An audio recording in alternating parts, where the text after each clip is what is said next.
Hello everyone, I welcome you all to the Infinity Vision platform. Right now I'll be doing one such question that came in your JEE Main examination. This question came on 4th September 2020, shift 2. So let us see this question first. What does it say? A person pushes a box on a rough horizontal platform surface. मतलब एक person है जो एक box को push कर रहा है भाई horizontal surface पे, ठीक है? He applies the force of 200 Newton over a distance of 15 metre, मतलब 15 मीटर आगे जाएगा वो फोर्स अप्लाई करता जा रहा है. Thereafter उसके बाद he progressively tired and his applied force reduces linearly with the distance to 100 Newton. इसका मतलब कि उसके बाद वो थक गया, धीरे धीरे उसका फोर्स कम होने लग जाता है टिल द पॉइंट कि 200 से सीधा डायरेक्ट उसका फोर्स कितना हो जाए 100 Newton and it is linearly decreasing. तो इसका हम आसानी से हम ये कह सकते हैं कि इसका इक्वेशन को फॉर्म करेंगे तो जैसे जैसे आगे डिस्टेंस वो और ट्रेवल करेगा उसका फोर्स धीरे धीरे कम होता जाएगा. आगे क्या पूछा है देखो, the total distance thrown through which the box has been moved is 30 metre. Totality में 200 से जब से स्टार्ट किया है आपने और at the end of it total distance वो ट्रेवल किया है 30 मीटर का, ठीक है. So what is the work done by the person during the total movement of the box. सबसे पहले ये सारी चीजें जब हमने विजुलाइज कर ली, सब कुछ देख लिया, तो इस क्वेश्चन को बेस्ट एक्सप्लेनेशन और बेस्ट आंसर करना है आपको, तो सबसे पहले क्या करना पड़ेगा, ग्राफ बना लो, है ना. को ग्राफ बनाएंगे, फोर्स वर्सेस डिस्प्लेसमेंट का ग्राफ बना लेते हैं. तो जल्दी से हम पहले फोर्स वर्सेस डिस्प्लेसमेंट का ग्राफ बनाएंगे. It would be like this. Force पहले लग रहा था 200 न्यूटन, है ना. फोर्स वर्सेस डिस्प्लेसमेंट का ग्राफ, एक्स का ग्राफ बना लेते हैं. सो 15 मीटर तक फोर्स तो कांस्टेंट है, इक्वेशन कुछ ऐसी होगी. So this would be 15 metre, है ना.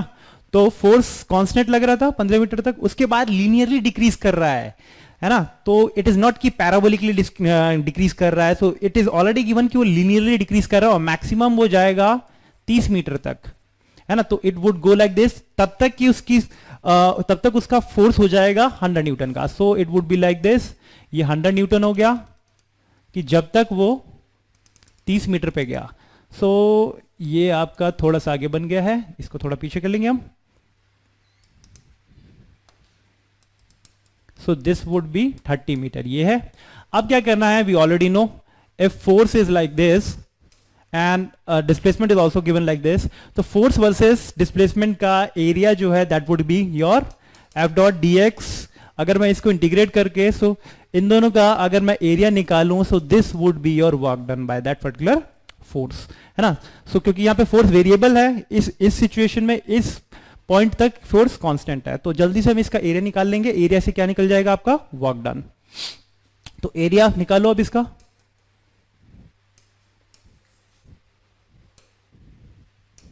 सो देखो, this area is nothing but 200 into 15, ठीक है. तो what you will be getting 30, इतना न्यूटन, इतना जूल फोर्स आ गया.